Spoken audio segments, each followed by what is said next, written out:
Good morning, everyone. Sorry for don't have the live streaming. We have a problem here in Grândola. However, we go to do a road trip with you to show you the best things of Grândola and also the tips for your questions. See you. So, we are now in Olhinhos d'Água in Melides. That is built in last century to supply this village.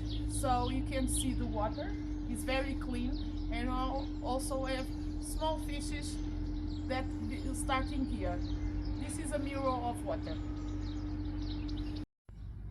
So we are now in a pottery in Melides that is architecture of Roman typology.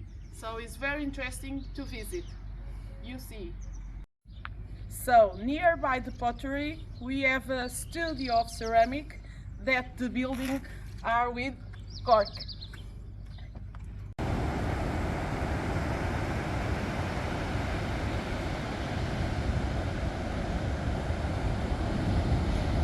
So we are now in the Melides beach that you can see, Atlantic Ocean, and also we have here water.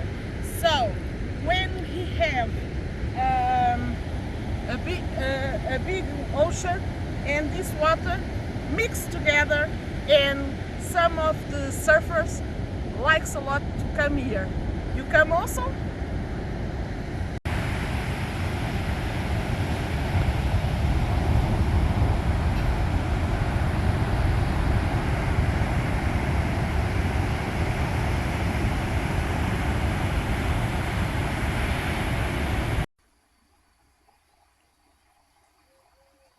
So we are now, and Roman Dam of Pego da Moura is the one of the most important dams in Portugal of Roman work. So this is just 3 meters of high. However, is a very interesting dam in Portugal.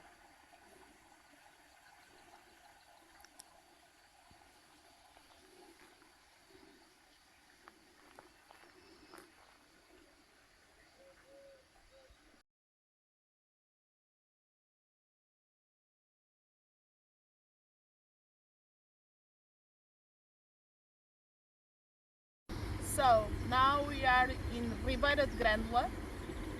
The name itself said everything. So is the Grândola River. However, is a small river that was called the Vino River that supplied water for Grândola. Also, this river goes to Sado River.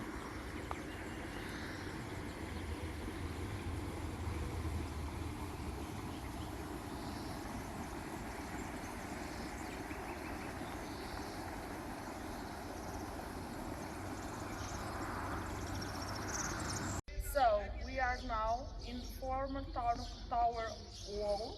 It's a very important building in Grândola that was the city council. First city council was here. This building was constructed in 18th century.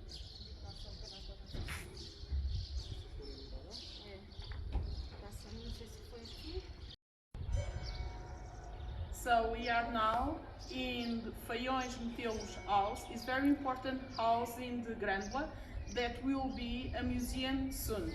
Come and see this beauty.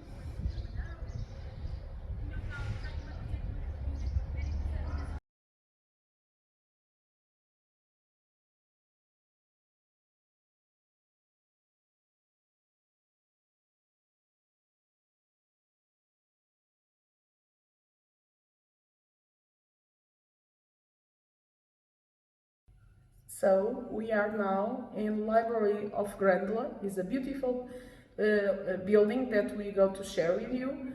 But I'm with Bogoslava Sardinha, is of our team of IPS in this project.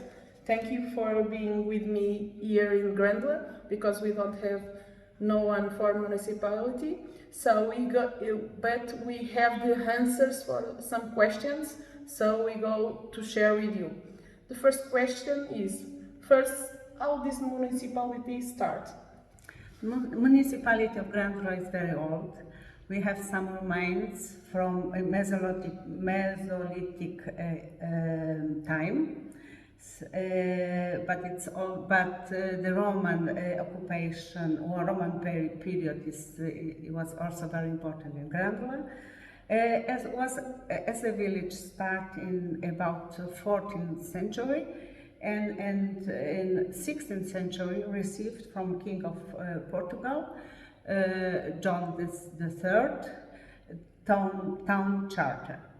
In 16th century appeared some very emblematic constructions, like first hospital of the Santa Casa of Misericordia, and some hermitage and town hall and churches.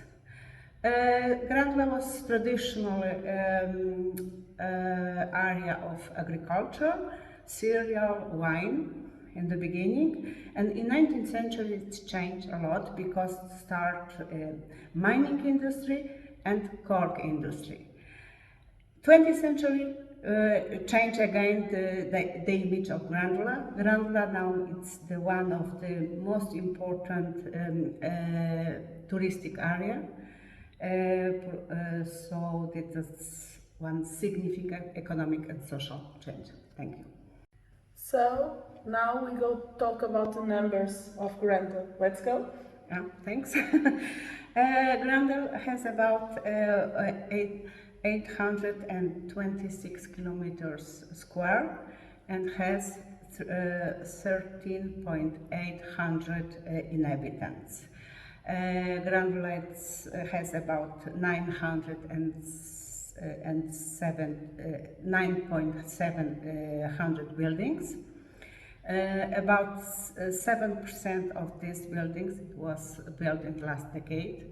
The most of building is become from the for the constructions, and only about 60% of buildings are permanently habitated, because we had about over 40% of buildings that's for seasonal use.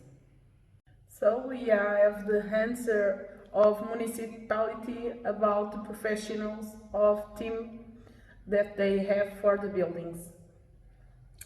As Susanna told, we have some answer for professionals, and the most important thing that pointed it's the combined cost benefits solutions, because those professionals deal with public money. And of course, it's also another question, very important question, like sustainable use of natural resources, like water, and how to use it rationality. So, what is the biggest current challenge for residential buildings in Grândola? Once again, answer for the technical stuff from camera. As it was told, it's about only about 7% of buildings are new. The majority is from 20th century, and those buildings has a lot of problems, especially the thermic efficiency, because they are really cold in the winter and hot in summer. So the biggest challenge for the construction is how to solve this problem. So in Grândola, what you can do or should improve in the buildings? As I told, buildings has problems, construction problems, especially about humidities and molds. So the biggest issues is how to improve the situation. For example, with good ventilation, and of course it's very important also to educate people how to use their houses and how they have to improve the use of natural resources. So, we have a big challenge for buildings for 2050 to be decarbonized. What will be here in Grândola this challenge go? That's very difficult questions because it's impossible to demolish the old building. So the challenge is how to improve those buildings to become more efficient. So, about the professionals for buildings in 2050, what they look like?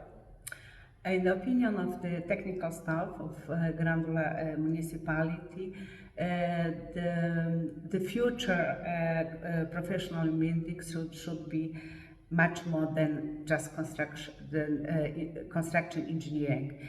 That they had to have cooperation with psychologists and contribution of another professionals like design to construct building for more efficient use.